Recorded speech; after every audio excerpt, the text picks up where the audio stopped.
Hey,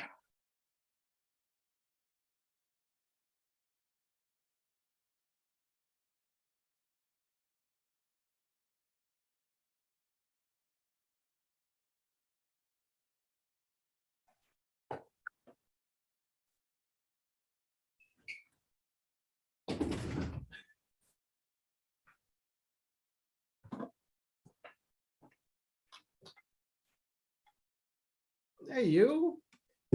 Hey, you. How are you? Good to see you. Oh, good to see you too. Missed you when I don't see you. I miss you too. Yeah. So, Jenny won't be able to come today. She's doing our marketing stuff. So, can we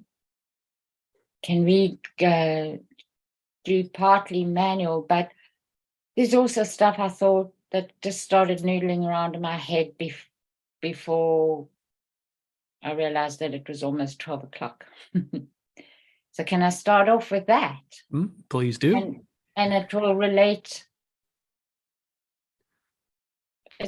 It's related to the manual. So I thought I'd like to ask you questions.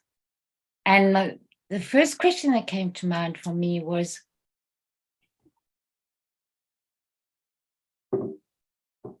what do you think was the thing that was the most I want to say obvious, so let's just go with that word for now. What was the most obvious thing to you in the time when, after you'd finished your training, and then, like you said, being on your own? What kept on happening that made you realize that it wasn't working being on your own? Does that even make sense?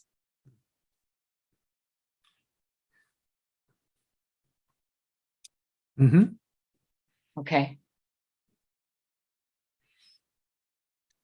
I mean, there's a lot in that, but I just sat thinking to myself, what was it that was, what happened for you in that time?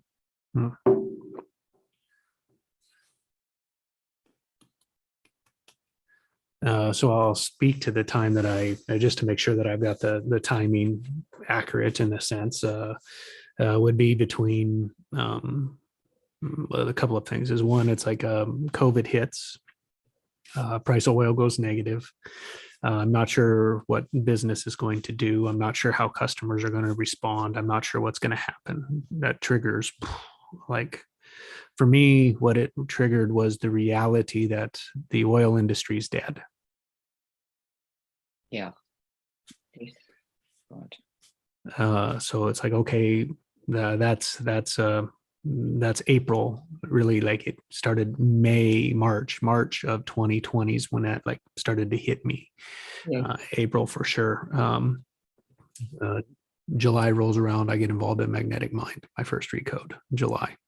Okay. So that was the timing of that. God.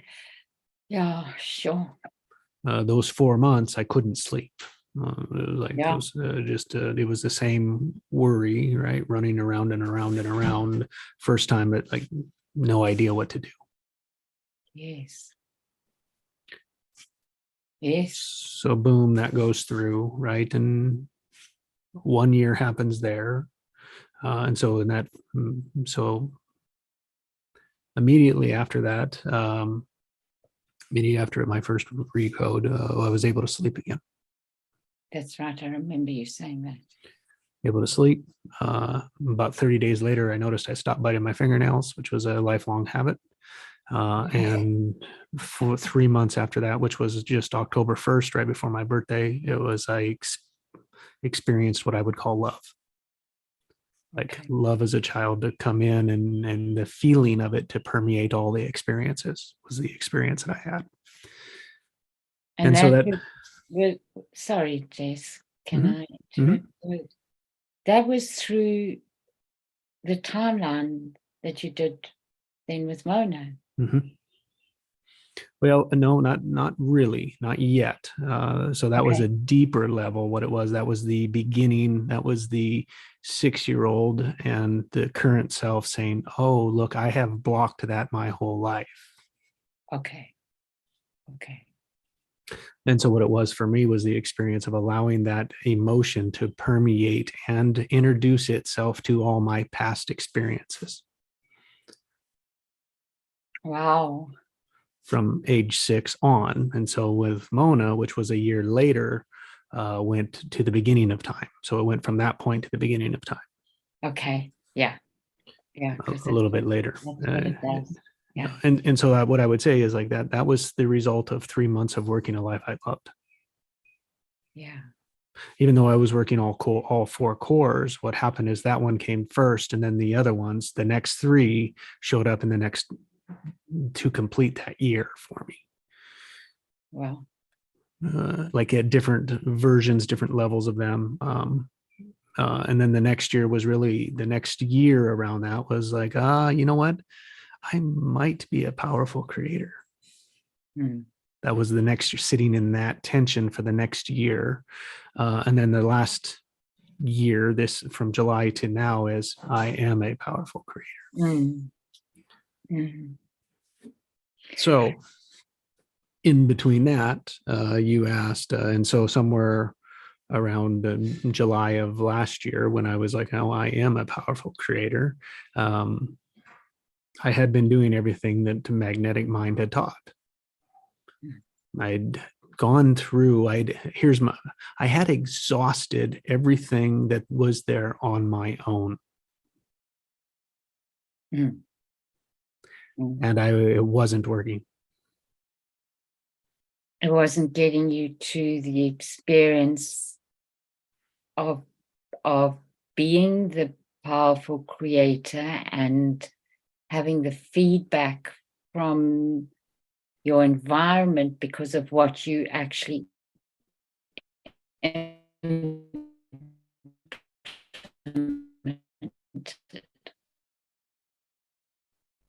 would that be right? Say it again for me. It froze on my end. I think it's mine. So what you're saying is, what I'm hearing is that in this last year, up till this last year, you didn't have the evidence that you were a powerful creator until you started to create alongside with other people. Yes. So, and this is I mean, I didn't ask the questions properly, but you've given me the answers to what now the questions are coming more clearly. So the question was, when we do those processes are so powerful. But if we don't have a way of working with ourselves for ourselves afterwards, those processes can't last. They can't, well, they don't, because they don't, I mean, this is mixing things up, but like William Reichardt says, we cannot change those fundamental beliefs about ourselves because the ego is so attached to them. But we can still be creators. That's his stance, okay? And for me, I feel it's somewhere in between. For my experience this year has since August, has been that I really can get back to experiencing myself in terms of all the layers that I exist on, all those fundamental layers that I exist on. I can get to experiencing them in a way that I could never do before, where they flow from one to the other in my dream world and outside of and in my daytime. Yeah. And it really is because for me, it's being in like-minded community that is focused on facilitating every person being their full selves, and which brings the power in. And if you are fully in yourself, you have got momentum and you are creating.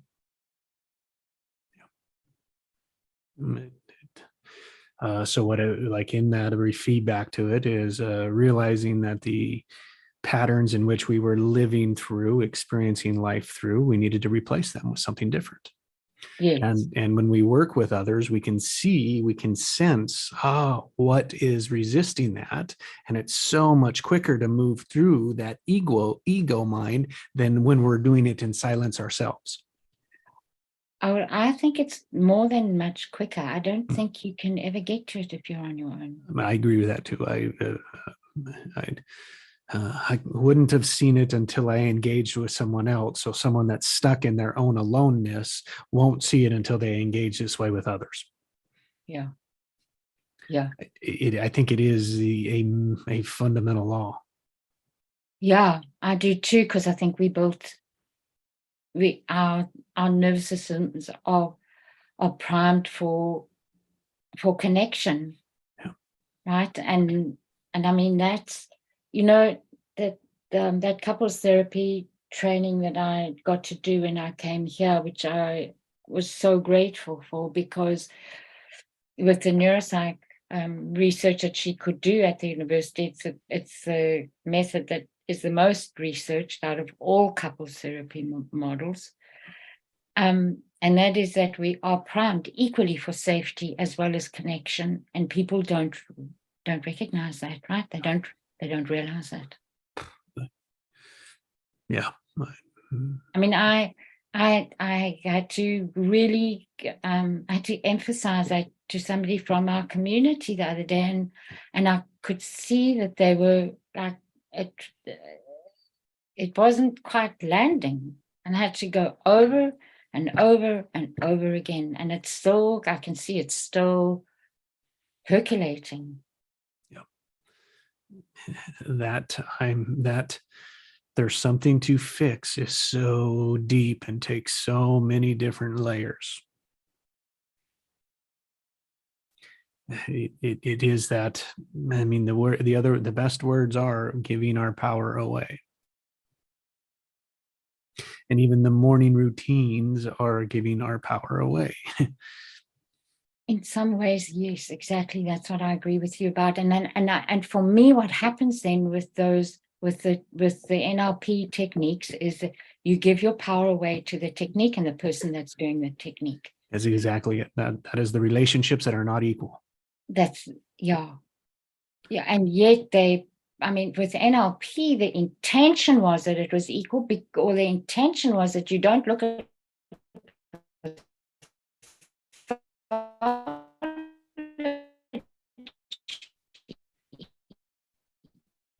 that was NLP's, that were creators. And they looked at functional creative behavior.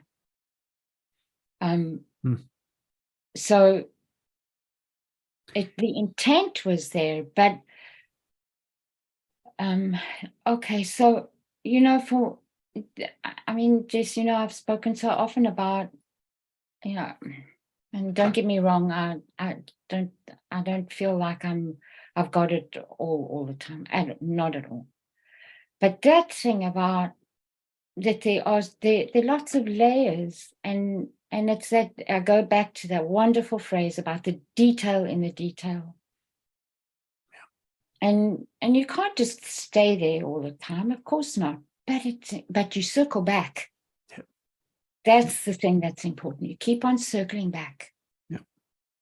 And that's how if you can imbue somebody with that message, that this is what we're supposed to do.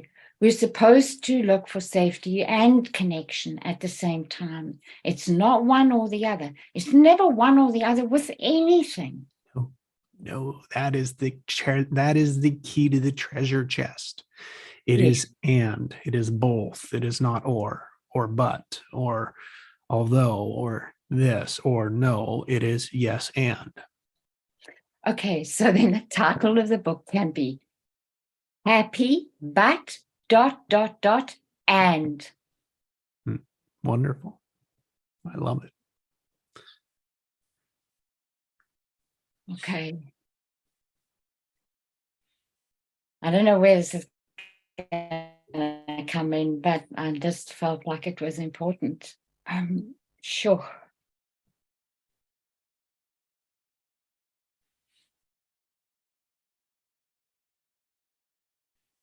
So, it could be useful, right? It could be useful that we each write about our processes. Yeah. God, you're so good with summarizing yours. You can edit mine. I'll write and you edit. But it really could They be. take practice. Yeah, we refine them. We practice, refine, repractice, refine, practice, and all in the sense of how do we make it easy and simple. Yeah. So frame all that together is as we are powerful creators, we look at our relationships with others. Hierarchy. Where am I putting a hierarchy in our relationships? Coaches, clients, students, teachers, colleagues, parents, children. I mean, all sorts of these structures where we put a hierarchy in, that what we're looking at is where do they control me? Where do they have power over? Where do they stand higher than me? And that is just our resistance. Yeah. So, but here's the thing also, right? So, Sadhguru talks about raising his daughter. Mhm. So she was 7 when her mom left. She left her body. Okay, so she died, but she died in a very specific, with very specific intention. So there are 2 ways in which you die. The one is that the body dies and the spirit leaves. The other is that the spirit leaves the body and then the body dies. So I'm sure there are other mystic practices that do this too, but in yoga, this is a known phenomenon. And her mom, she chose. That's what she wanted to do. So she chose. So Sadhguru was, dad to a 7-year-old little girl. And he was worried about sending her to school because they had not had her in school much with the mum being alive, and they were always traveling in communities and things. So she learned as they went. And the instruction was nobody's allowed to teach her anything. You're only allowed to play with my daughter. That's all you're allowed to do. And then when she was a bit older, she came and asked something. She was a bit unhappy about something that had happened at school, I think. She was in school. And he said to her, you never look at something above you as being above you, and you never look at something as being below you. Mm-hmm. You only look and observe what there is. And we don't know how to do that very well. Not at all. Yeah. And that's, I think the essence of what I was speaking to was that is to notice that relationship that's off, that's not equal in the same way. It's not that is because there are times that we are over people. Yeah. Mm. And we notice that, like, if we're aware of it, there's times that we step into the authority, and there's times that we are not. Mm.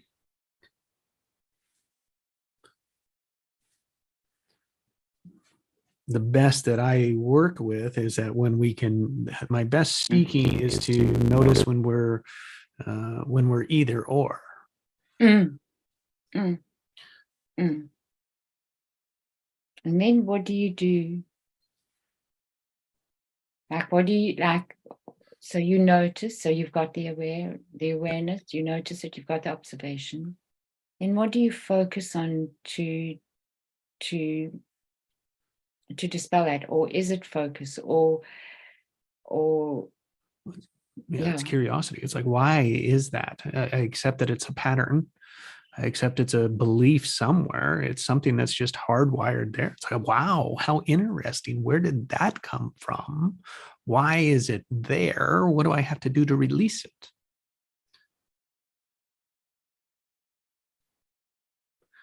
In all reality, it's like that is a recode. oh yes, that's so well put. Because as you were talking, what I was going through a process in my head, and when I noticed that with my clients, then I immediately emphasize the heart space again. And when I do that, it changes. It's difficult for them often.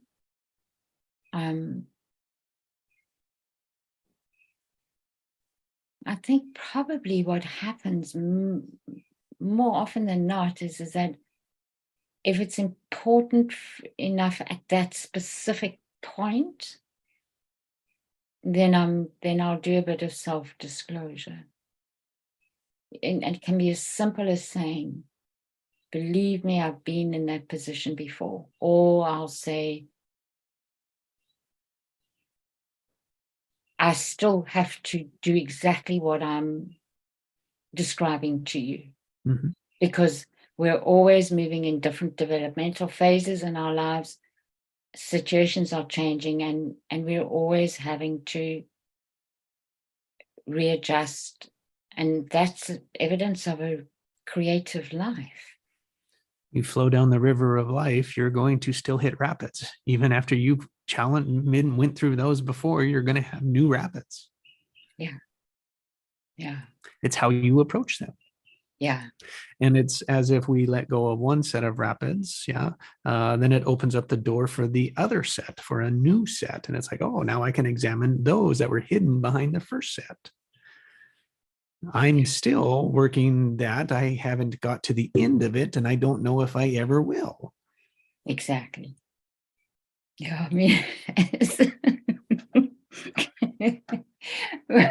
with this one channeling that Jenny and I and Lynn both, we all three like them. This one woman, she's so amazing. She texts and she channels a group of, spiritual beings called Abraham. And she says, you stop when you croak. Yeah, that's what I think's there. I mean, that's how I see it. It is like just continues to be that. Yeah. I mean, and it's true. It's our perception of what we think life is, or how it like we should get to a point where it's maybe steady is the word that we're looking for. Maybe it's like I think we expect it to be happy all the time, and I think it is like that. It can be, but then life, like you wouldn't experience any flavor. Yeah. Yeah. And so it's like, do you want a flavorless life or one with flavor? Exactly. Yeah, because you need the contrast, right? Yeah, I think that the contrast is the key to it, and and the contrast is the context, is the contrast, the resistance or the flow, and it's just for us to realize which one it is. Mm-hmm. Mm. That's most of your task achieved when you've got that. And so it was like I got to the moment where I was frustrated with my morning routines alone. I just knew it was alone. It was like alone. What, like something was just nagging about alone, and I don't know like what to do about that. It said, well, open a space. Okay. That morning, opened a space, said, here, I'm going to go. No idea what it was going to be like. No idea what it would turn into. Didn't know if I was going to do it every day. It's just one day said, yeah. And then there became times where other people said, I'm not going to continue if you go this way. Yeah. Got it. Thank you. I am. It's like I'm having fun still. I'm enjoying this. I'm doing that. Because that was better than doing it alone. Mm.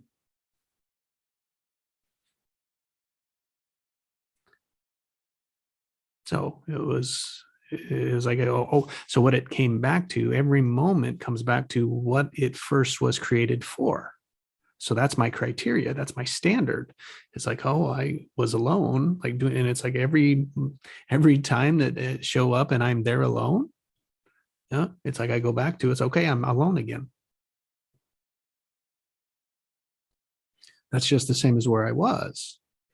So now that's that conditioning. It's like, it'll be time to move on, right? Or something different when that alone as the new structure is the same as the old structure. Mm. So I'm always comparing to the experience that started the creation. And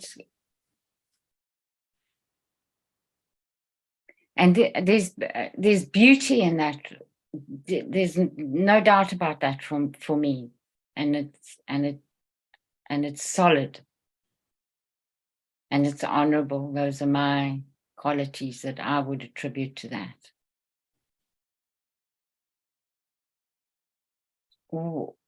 What's maybe, and it's a big maybe, what's maybe missing from that is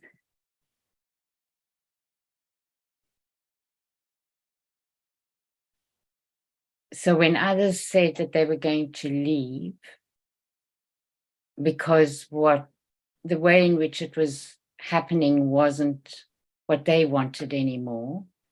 Mm-hmm.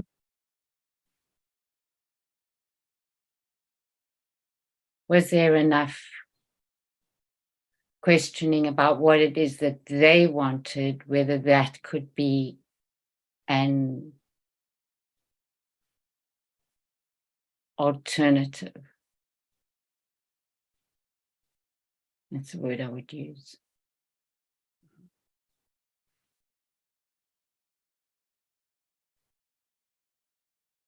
It's equal.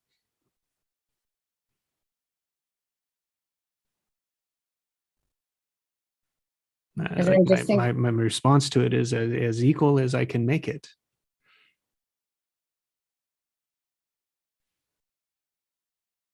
And I get that.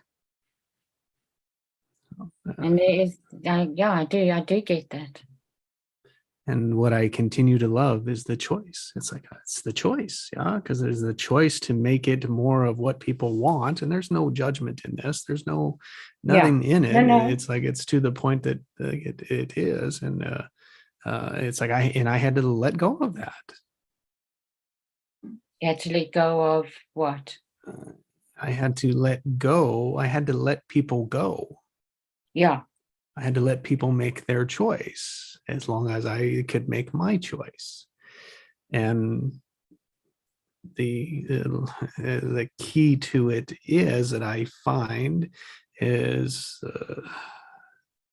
that it's people learn in their choice. Oh, yes. Always. When we stay true to what is true to us, to ourselves, other people have an opportunity to learn. Mm-hmm. I mean, they always have an opportunity to learn from anything that we do, but there's something different. Yep. They get the biggest opportunity, I think, at that point.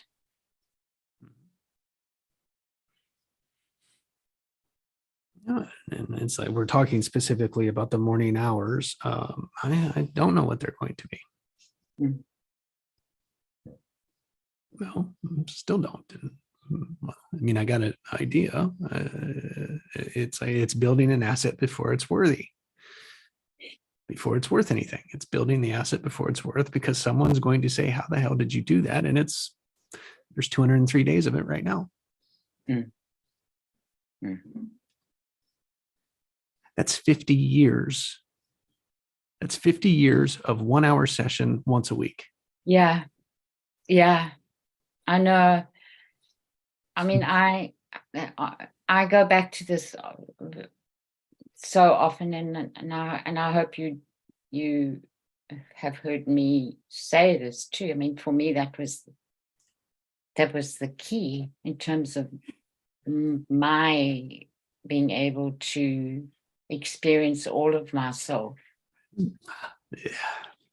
Yay. And it doesn't take long. If you do it every day. And that's the Doesn't take long. point, right? That's the Doesn't point. take- And yeah, I mean, Sadhguru's point also about, he said, just spend one 24-hour session of being happy and see what that does to your life. I mean, we can hardly spend an hour. Minutes. Yeah. Minutes. I mean, it's minutes. So, well, I assumed, and that was in which it's like I was grateful that people could go their way with it, and that is how I approached it. Was like it's like they got the nourishment I thought they needed, or like not that I thought, is like that, but it was like it was complete, and it's like complete from their choice. That's the most amazing. My work's not done. No, not either. Just no. Yeah. No.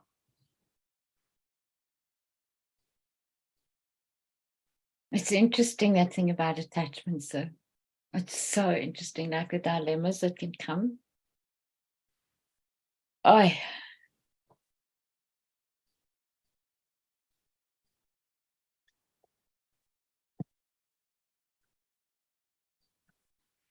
so if I can, let me just figure something out. So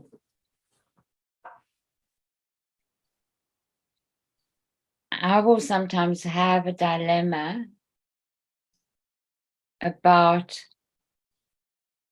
wanting to be in a certain space that contains an element that is on an instinctual level for me, something that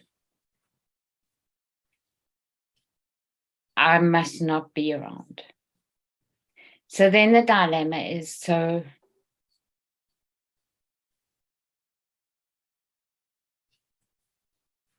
do I then, in inverted commas, give up the space because of that? So what am I choosing? Am I choosing the space that I want with certain people, or am I choosing to leave because of the energy field that others bring into that space?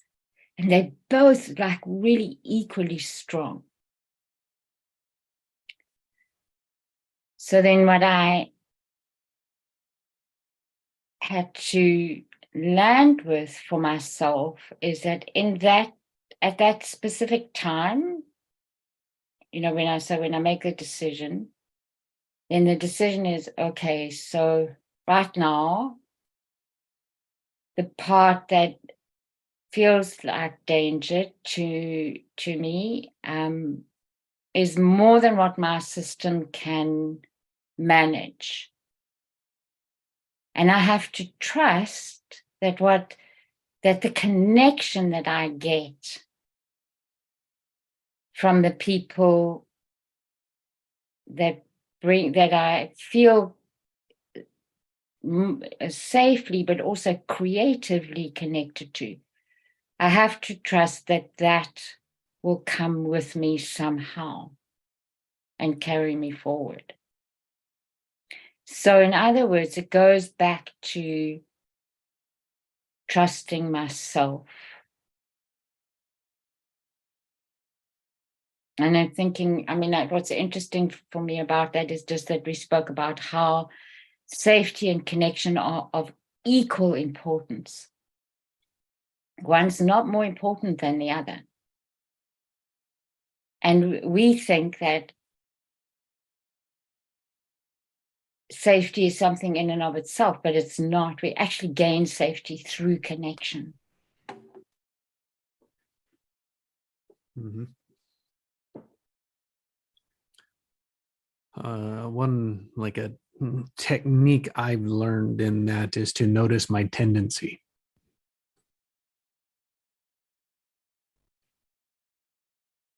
Yeah, sure.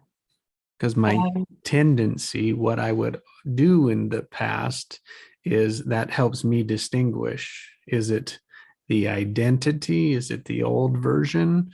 Meaning, am I giving my power away and am I avoiding the resistance? Yeah. Yeah. Yeah. Because those are fine lines. They're very fine lines. Very, very fine lines. And if you choose to trust, as you say, if you've reviewed your pattern and what you're doing is different to your previous pattern, first of all, so it's you're experimenting and something is new, that's a good thing, rather than going with a previous pattern. So you've got that. And sometimes just even doing that deepens your capacity to trust your own intuitive hit at that point. And intuition for me is that highway, between all three parts of all three planes of our existence.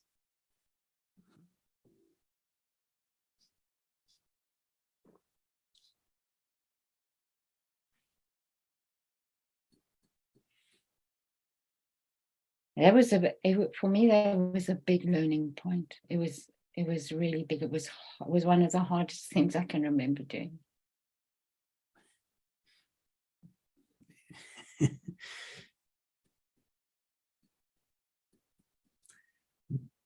Lessons aren't always easy. No. And then sometimes they have these amazing rewards, right? Well, they usually do. Put it that way. I think they all do. It's just in the matter of time. That's right. Because the rewards don't necessarily follow immediately at all.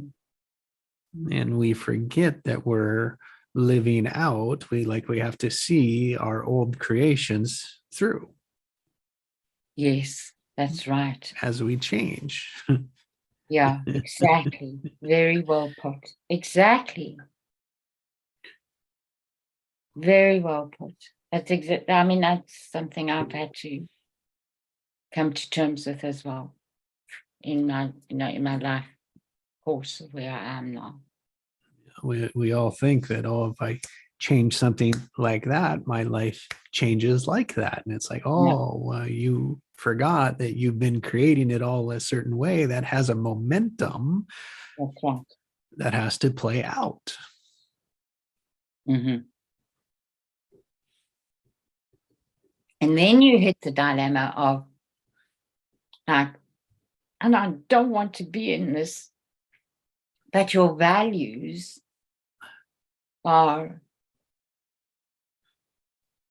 that you never want to be doing that to anybody. And then you have to come to very deep acceptance of that your values ultimately will take you to where you want, even though you're going to be where you don't want to be for quite some time. Yeah, and if we say for quite some time, then that is exactly what it'll be, is quite some time, rather than who knows how long. True. But if it comes to a marriage, then it's quite some time, right? It's one of the situations where it's quite some time. Yeah, they all can be. I mean, I sat with wasn't so I would say Wednesday of last week, right? I was sitting, been several days sitting in it, like just it's not going anywhere, not there, not got nothing, right? And it's like, okay, just kind of a lull. Why this? Old things. Why here? Why me? Why this? All of that. And then it's like poof, poof, poof, poof, poof, boom. And then all of a sudden rolls. It's like a whole new now. Probably trapped in all of that, wouldn't have helped either. And, it's just, and it wasn't the first time, right? It won't be the last time. And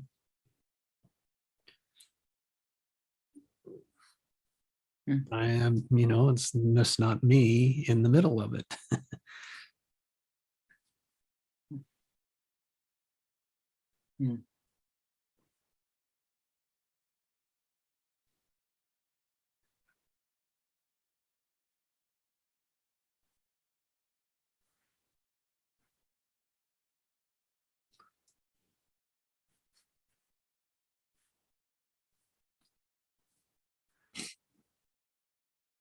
And I think that's it all like rolls into engaging.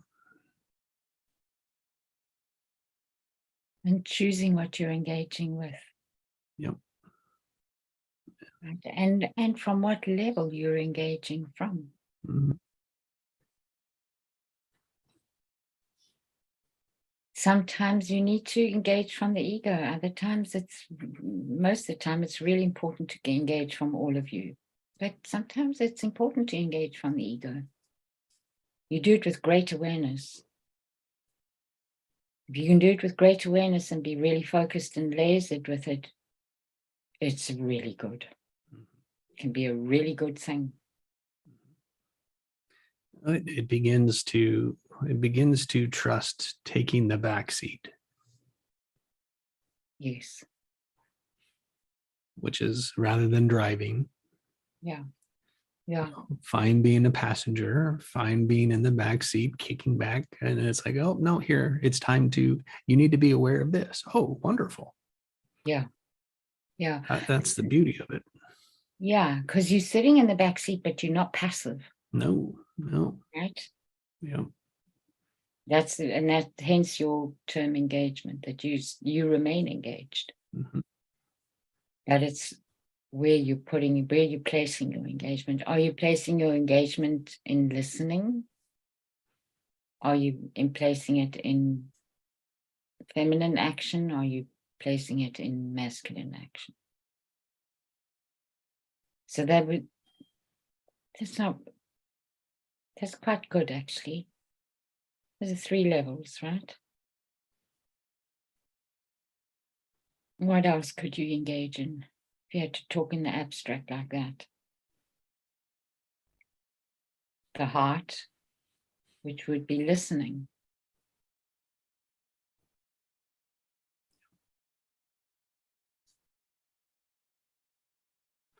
And I don't, I don't think there's much more than speaking and listening, positive and negative.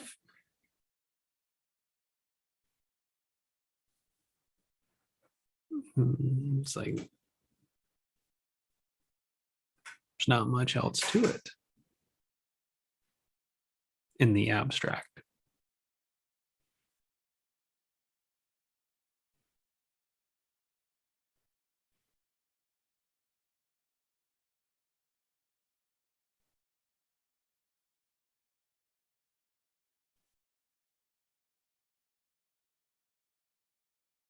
And probably like attaching is attached, detached, or taking it personal or personalizing it. Identity, it's like that probably is the other level. Or other, this is the depth direction. Yes. So there were two things that came to me. The one was movement, physical movement, and the other was embodiment.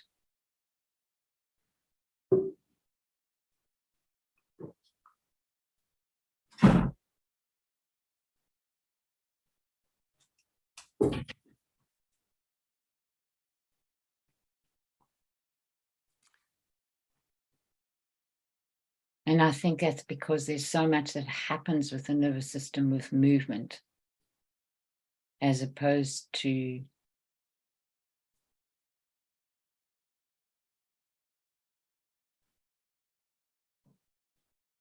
being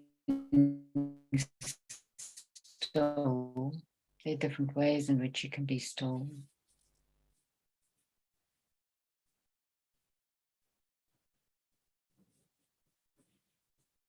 Yeah, it's interesting that that came.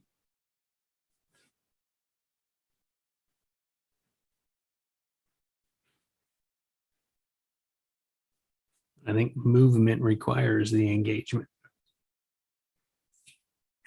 Yes, it does. And it also will provide the engagement, Jesse. Right.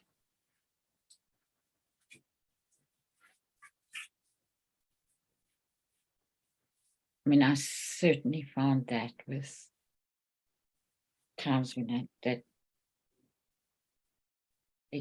experience of kind of what I call it chemical depression. You know, if I can get myself to move, it helps a lot.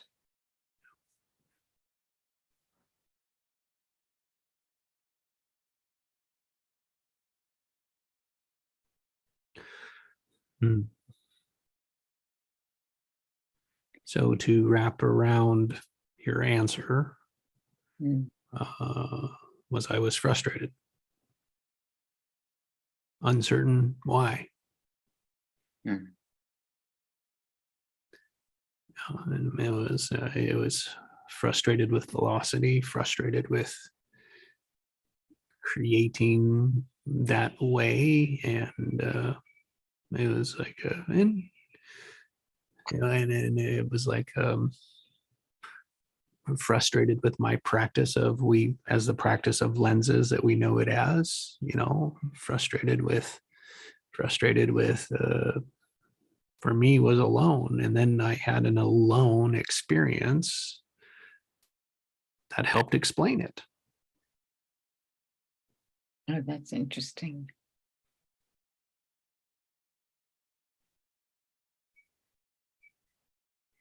Where you realized that it was because you were alone. Okay. Yeah. Well, what I mean, like, so there was like the every morning, it's like, what the fuck? Frustrated. That's the frustrated part. It's like, okay, like I'm doing all this and it's not happening. And these true choices, I mean, like it did to a point, right? It like worked to a point, and then it's like,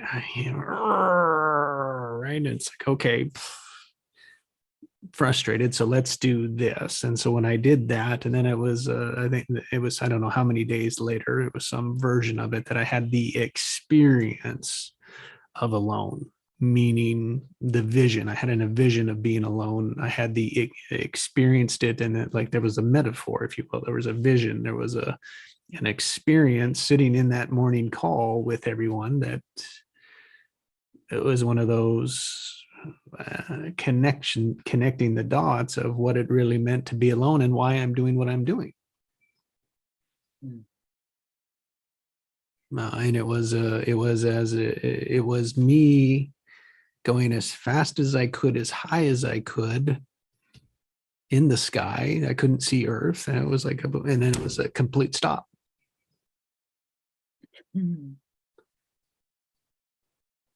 It was only half of me too. So it was like the rest of from the waist down was not there. It was just the top half of me. Couldn't go any farther. And I sat there and said, what is this? You can't go any farther. Well, why not? Okay, so that's so interesting. And why not was because, well, you're here alone. Well, where am I? Where am I? No answer. But what it said was like, this is what it's like to be alone. Huh, yeah. That is looking around, no one's there. And then it was like, then I brought myself to the moment, like where I was, like just to look back, and it was in the group with all of you sitting in the chair. And it was like, oh, but I'm not alone. And what that did was made a connection. It was like, oh, so what's interesting is all the pathways to what? Not being alone. And then it was like, well, like where I don't know was, that's where the development of I don't know showed up for me. And when I said I don't know, gates of heaven are standing there with a big blinking Vegas sign that says I don't know. And of course, everyone thinks you walk right into the heaven. And no, I fell backwards. What would I, and I fell backwards into all the ways to get there.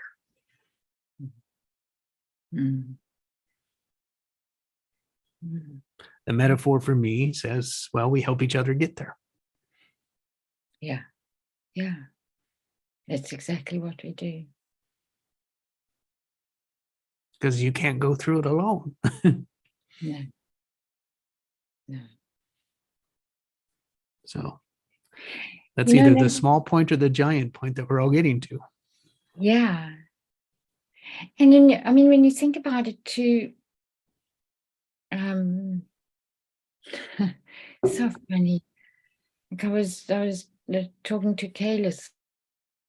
It was a very surprising conversation for me, because it's a part of existence that she's been very adamant about since she was at university with her cohort, and you know that my stuff is too flaky. Anyway, so she said to me the other day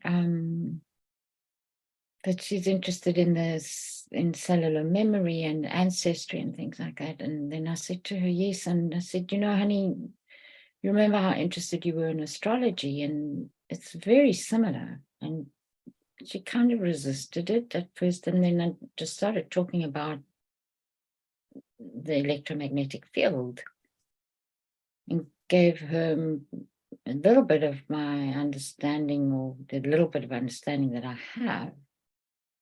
And she remembered a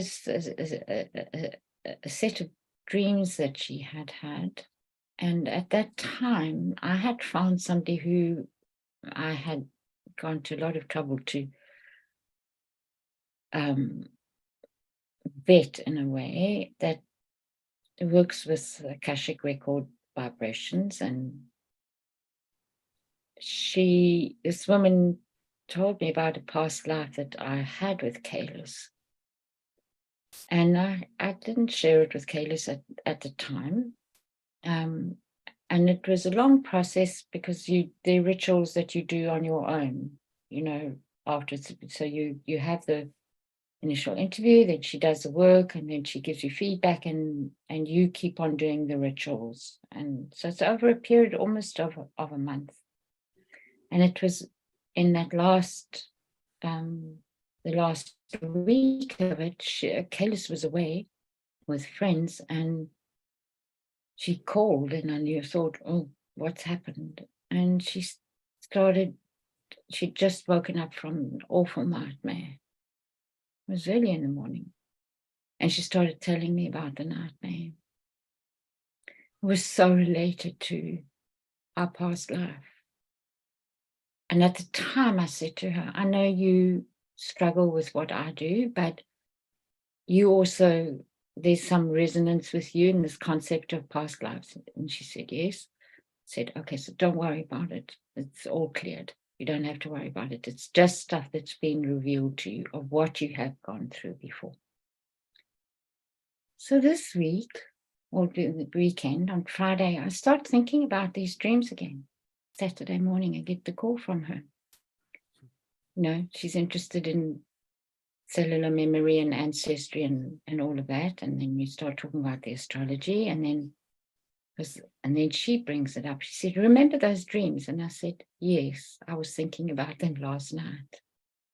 And we both just burst out laughing.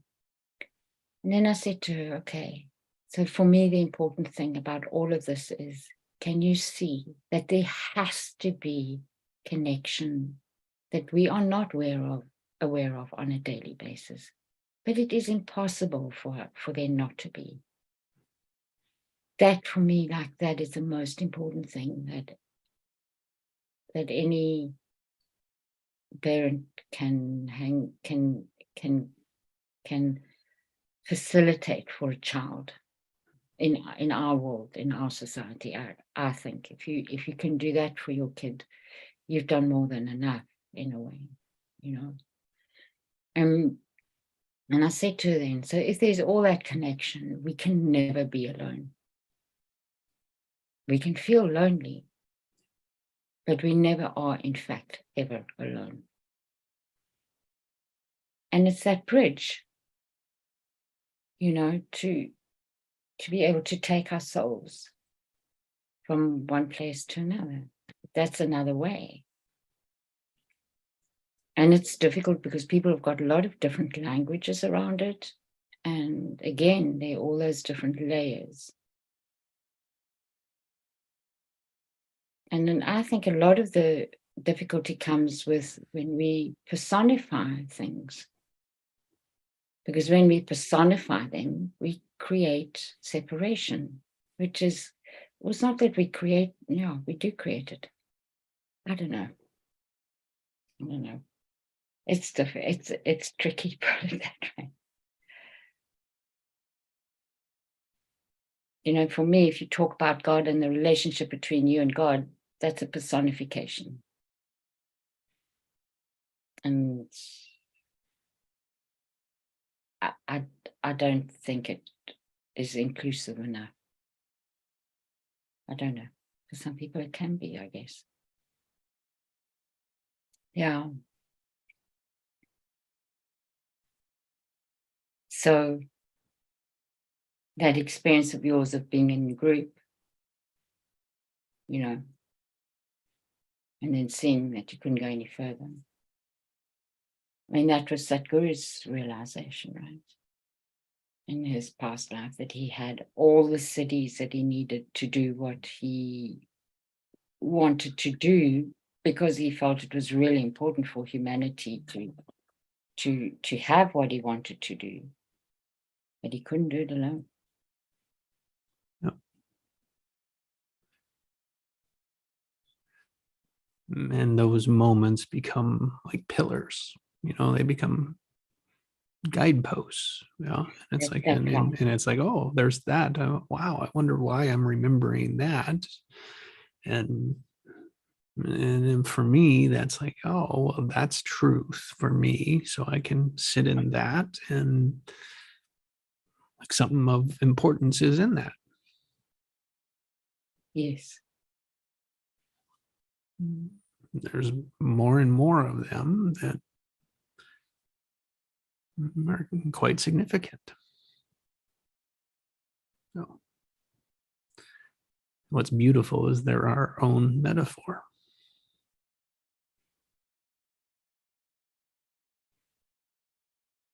And as you said once, you have to work with your own stuff because it's stuff that's closest to you.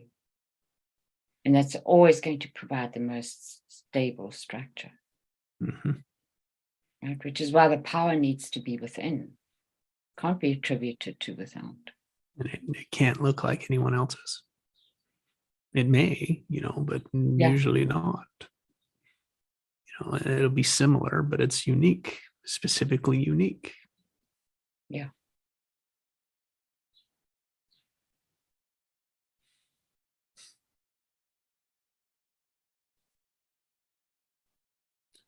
So in the manual, Jess, then the thing that comes to me that just off the bat now from this, all of this, is that it would be important to convey that capacity to reach out for connection. What does that mean as you speak that context?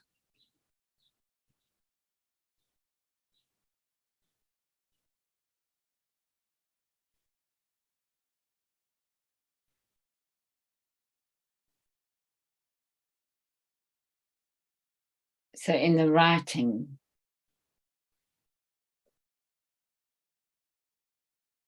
it would be good to be explicit about the importance of both the internal and the interpersonal.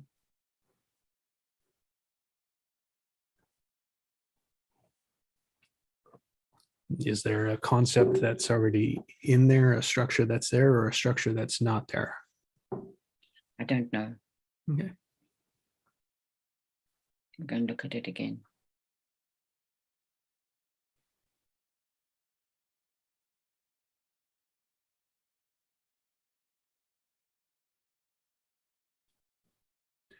So it's relational, right?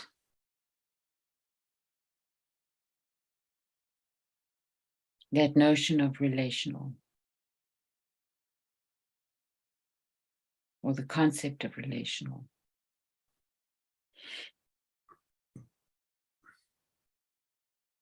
And it's interesting because we do comparison, we do interpersonal comparison to see whether we are above or below.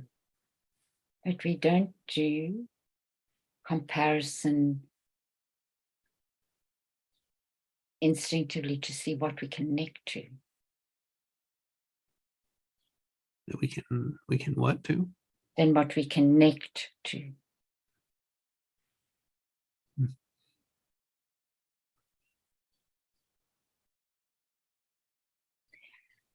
And the importance of awareness about what is it we're connecting to, right?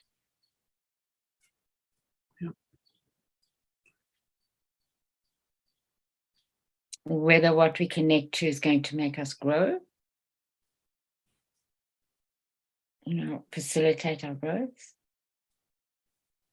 or whether it's just going to be the same old, same old.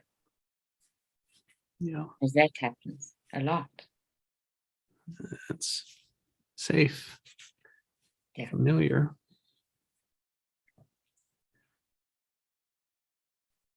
The same.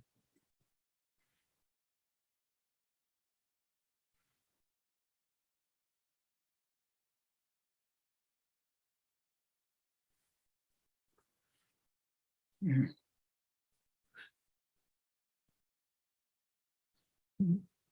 Great manual session. Yes, thank you. Thank you. You're Great question. welcome. I'm hoping, I really hope I can do some writing around this now. The little bits that I've been able to write have really served me. Yeah. So thank you for that. Thank you. Yes, You're welcome. it's fun. Mm. All right. And enlightening. And it is. It's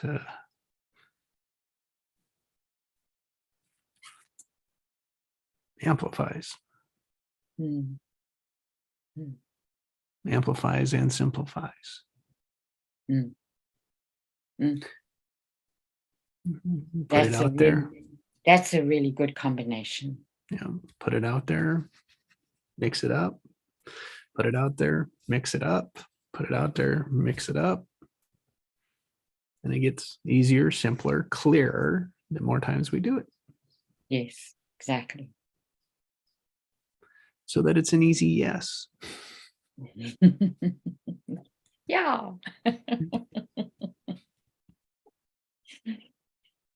All right. Well, thank you. Enjoy our time. Great to see you. If anything comes up, always reach out. Huh? Thank you. All Oh, right. thanks, Jess, so much. Thank you. All right. Have a good Bye, day. Allison. You too. Okay. Bye-bye. Bye.